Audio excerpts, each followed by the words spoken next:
तेरे चरणों से लिपट जाते हैं, तेरे चरणों से लिपट जाते हैं, चल तेरे इश्क में। গুড আফটারনুন এভরিওয়ান, আমি অসীমা ডেইলি ব্লগ চ্যানেলে আবার একটি নতুন ভিডিও নিয়ে আপনাদের সকলকে আবার একবার স্বাগত। আশা করবো আপনারা বেশ সকল ভালো আছেন, সুস্থ আছেন, আর সকলকে জানাই শুভ জন্মাষ্টমীর অনেক অনেক শুভেচ্ছা আর ভালোবাসা। যাদের বাড়িতে গোপাল আছে তারা অবশ্যই গোপালের সেবা করছেন, আর সে বাড়িতে নন্দলালার সেবা যার বাড়িতে হয় তার তো কোনো কথাই নেই। আমার বাড়িতেও ছিল, আর আজকে দেখতেই পাচ্ছেন আমি মায়ের কাছে আছি। আমার মায়ের গোপাল আছে, গোপালের সেবা মা সকাল থেকে দিতে শুরু করে দিয়েছে, কিন্তু দুর্ভাগ্য এবারে তো আমি মাকে সেবাতে না তো হাত দিতে পারছি না, আমি ঠাকুরের কাছে এইসব কিছু করতে পারছি। কম বেশি যারা আমার ব্লগ ডেইলি ফলো করেন তারা তো জানেন যে আমার যে শাশুড়ি মারা গেছে, আমার জেঠিমা মারা গেছেন, এখন আমাদের ওষুধ চলছে। আর এখন বলবেন আমি এখানে কেন আছি, কথা বলতে কি হঠাৎই আমার মায়ের না অ্যালার্জেটিক কিছু একটা প্রবলেম হয়েছে, যার কারণে যারা আমার ডেলি ব্লগ ফলো করেন তারা কালকের ব্লগে আমার মাকে দেখেছে। আমার মা পরীক্ষা থেকে ছিল সেন্টারে, আমি আমার মায়ের সঙ্গে গেছিলাম। মায়ের চোখটা পুরোপুরি ঢেকে গেছে, অনেক কষ্ট করেই আছে। তো যাই হোক, সেটার একটা ডাক্তারের খুব দরকার, আর সেই ডাক্তারের জন্যই আমি আজকে রয়ে গেলাম। আজকে বিকালে মানে 6:30 নাগাদ ডাক্তার বসবেন আমাদের সিটি সেন্টার আবিষ্কার। তো আমি আবিষ্কারেই মাকে দেখাতে নিয়ে যাবো, তো সুন্দর করেই নিয়ে যাবো, যার জন্য আমি আছি। কিছুদিন যে ব্লগটা করেছিলাম আশা করি আপনারা দেখেছিলেন, মানে আমার কালকে পোস্ট করা ব্লগের মধ্যে আমি পরশুদিন রাত্রি 10:30টার সময় এখানে এসেছি। এখানে আসার কারণটা হলো মা বিশেষ ভুলে গেছে, আর সেটা দেখে আমি বুঝতে পারছিলাম বাবা প্রচণ্ডভাবে টেনশন করছিল, আমাকে নিজে থেকে দুবার ফোনও করেছিল। কিন্তু আসলে আমি ওখানে করে টোরে রাতে আমরা তো ধরুন এখন অফিসি খাচ্ছি, আমাদের তো এখন সেভাবে বাইরে কিছু খাওয়া। কালকে যেমন আমি পরীক্ষা সেন্টারে গেছিলাম নিতে, আমি ঘর থেকে ওই এক পাকে সেদ্ধ খেয়ে গেছি, অফিসি করে খেয়ে গিয়ে আমি খালি মিষ্টির দোকানে একটুখানি মিষ্টি আর জল খেয়ে নিয়েছিলাম। এর আসার সময় তাই একটু মিষ্টি মা প্যাক করে নিয়েছিল, সেটুকুই খেয়েছিলাম, তো ঘরে এসে আবার খেলাম।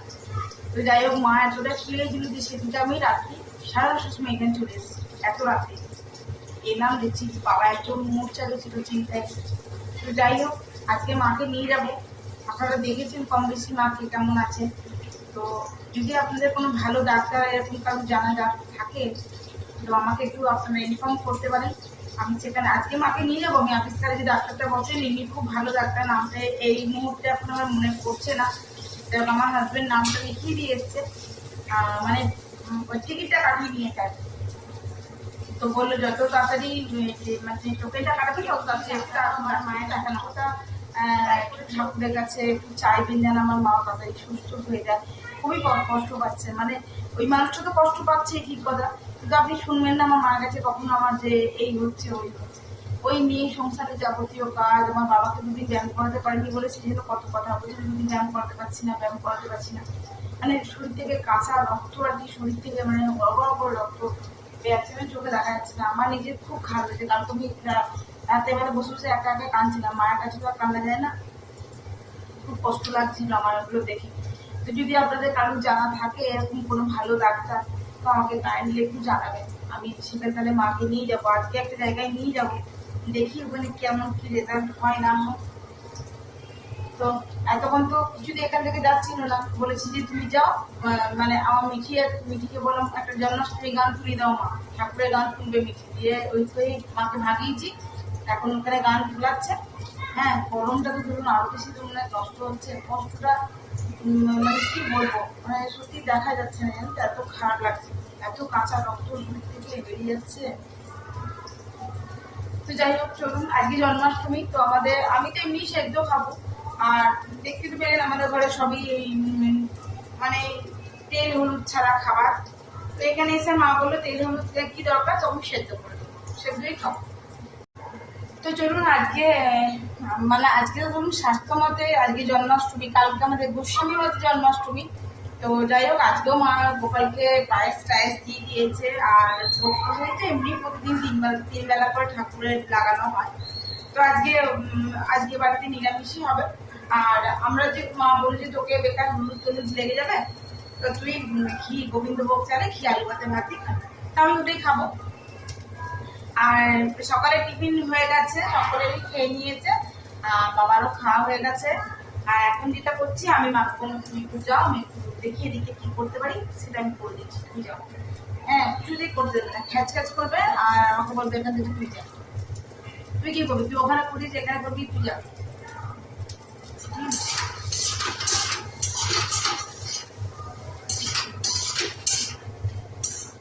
তো যাই হোক, আমি যেমন পারলাম টুকটুক করে করতে থাকছি, আপনারাও আজকে ব্লগটা দেখতে থাকুন, সঙ্গে থাকুন। আর বারবার বলছি একটু ঠাকুরের কাছে, আপনারাও মানুষের ঈশ্বরের কাছে যাওয়াটাও অনেক বড় জিনিস। আপনারা, আমার শাশুড়ি মা অসুস্থ হতে অনেকেই ওনার ভালোর জন্য বলেছিলেন, আর সত্যি উনি আজকে ভালো হয়ে গেছে ঈশ্বরের আশীর্বাদে, আপনাদের 5 জনের ছোট বড় সকলের আশীর্বাদে উনি যে হাঁটছেন ওটা দেখে আমাকে বেশ ভালো লাগে। হ্যাঁ, যে উনি সুস্থ হয়ে গেছেন। আরো দীর্ঘদিন বাঁচুক, ভালো থাকুক, সুস্থ থাকুক, এটাই চাই, সকল মারাই যেন ভালো থাকে। আর যখনই মাঠের জলটা অতিরিক্ত পরিমাণে বেড়ে যায় না, তখনই এইভাবে রাস্তা রোড হয়ে জলটা বেরিয়ে চলে আসে। শুধু জল বেরিয়ে আসে না, জলের সঙ্গে অনেক মাছ বেরিয়ে আসে, জানেন তো। ওই যে ওইদিকে জায়গাটা দেখছেন, ওটাও আমার বাবারই, তবে ওটাও জল এখন পরিপূর্ণ হয়ে গেছে, ভিতর দিয়ে ঢুকে গেছে জল। আমি এখন দাঁড়িয়ে আছি কেন বলুন তো, একটি ডেলিভারি বয় আসছে, সে মালটা নেব, সেই জন্য আমি অপেক্ষা করছি তার জন্য। বললো দিদি বাইরে চলুন দেখাই দুপুরে লাঞ্চে কী কী হলো। এই যে হয়েছে মায়েদের ডাল, এখানে হচ্ছে ঢ্যাঁড়স আলু দিয়ে তরকারি, এখানে হচ্ছে ঝিঙে পোস্ত আলু ছাড়া, বুঝতে পেরে গেলেন এটা বাবা খাবে। আর এই যে করলা ভাজা, এগুলোর কোনোটাই আমি খাবো না। আমার জন্য ঘি আলু ভাতে ভাতই হলো বরাদ্দ, গোবিন্দভোগ চালের ভাত, ঘি আর আলু ভাতে। তো চলুন ব্লগটা কন্টিনিউ করবো, সঙ্গে থাকবেন। আমি না কতগুলো মাছ ধরেছি, এই যে বাড়ির সামনে জলটা দেখালাম, আরও বড় বড়, অনেক বেশি বড় বড় মাছ ছিল, দেখতে পাচ্ছেন। আমি 4টে মাছ ধরেছি। আচ্ছা, তো আজকে আমাদের ফিটিংয়ে যাওয়ার কথা ছিল, কিন্তু মুষলধারায় বৃষ্টি পড়ছে না, যার কারণে আমরা যেতে পারবো না, তার জন্য আমাদের যাওয়া এখন ক্যান্সেল হয়ে গেল।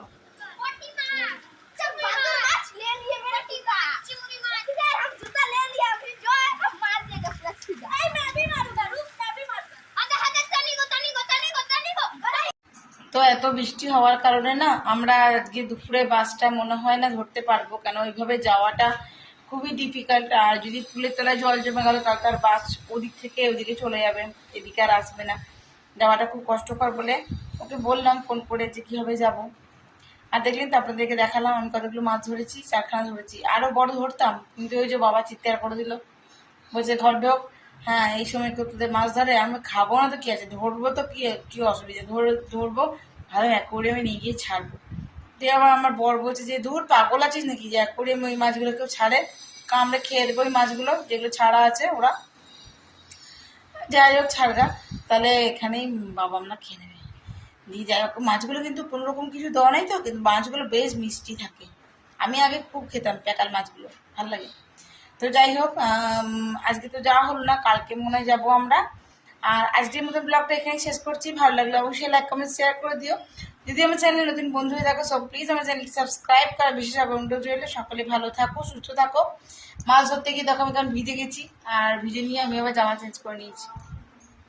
তো চলো আজকের মতন এটুকুই, টাটা, গুড ইভিনিং। কেন এখন ঘুরতে 3টে, কেন 3:30 বাজছে, এই দেখো।